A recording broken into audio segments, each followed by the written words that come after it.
So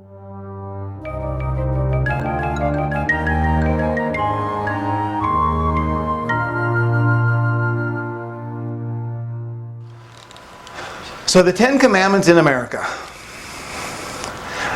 starts out with, I am the Lord thy God. That's not the first commandment. The first commandment is, you shall have no other gods before me. A lot of the Jews say that, but he's just telling them who he is. Okay, I am the Lord thy God, which have brought thee out of the land of Egypt, out of the house of bondage. That's why it's called the perfect law of liberty. Because this law brings you out of the house of bondage. Remember, Israel had taskmasters. Remember what they were? They were a ruler who taxed you. So Israel had rulers who taxed them, and this law gave them liberty. That's where that whole statement comes from. The perfect law of liberty is the law. It starts in the very first commandment, the intro to it.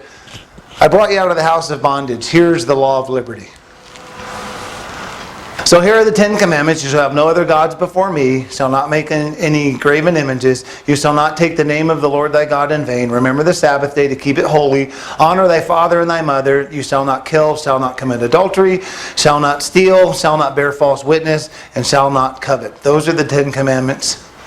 Professor Donald S. Lutz and Charles S. Heinemann did a study on our founding fathers. I don't know if you've ever read it. It's pretty fascinating. They reviewed 15,000 items from our founding fathers. Here's what they concluded after looking at 15,000 items. 34% of all quotations are derived from the Bible. So the quotes, 34% are directly from the Scriptures. 8.3% are from Baron Charles Montesquieu. He's kind of like a Black's Law type of a person. 7.9% from Sir William Blackstone. And you know what Sir William Blackstone's all about. So that's like quoting the Bible. 2.9% from John Locke. 2.7% from David Hume. And the rest were less than 2%. If you take the non-Bible quotes, 60% are referencing the Bible. So if you put these together, it's almost 75% from our founding fathers of everything they wrote, at least these 15,000, are coming from the Scripture. Yes, Paul? Who's Blackstone? Sir William Blackstone, he wrote a commentary on the laws of England. And so he was a lawyer who wrote a commentary on the common law, which comes from the Scripture. Which is basically almost word for word from the Mosaic. Yes, it's a modern composition of the Torah, basically. So America used to practice the Ten Commandments. We called it the common law. This is the first 10 dooms of the common law. Does that look familiar? Paul, you might have missed it when I brought this up. 10 dooms? Dooms are dombaks. It's a judgment. That's what it means. So these are the first 10 commandments of the common law.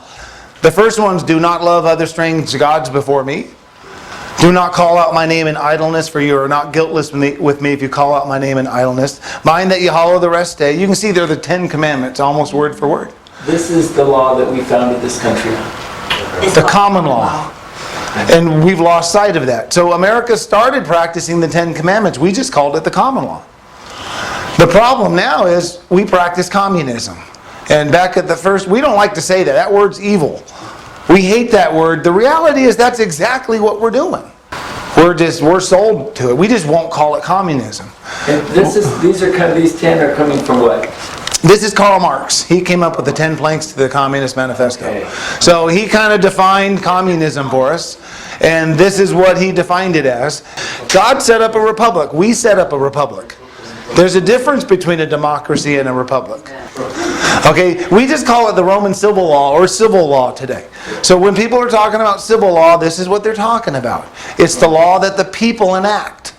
We enacted it, we added to God's law, and this is where we're at.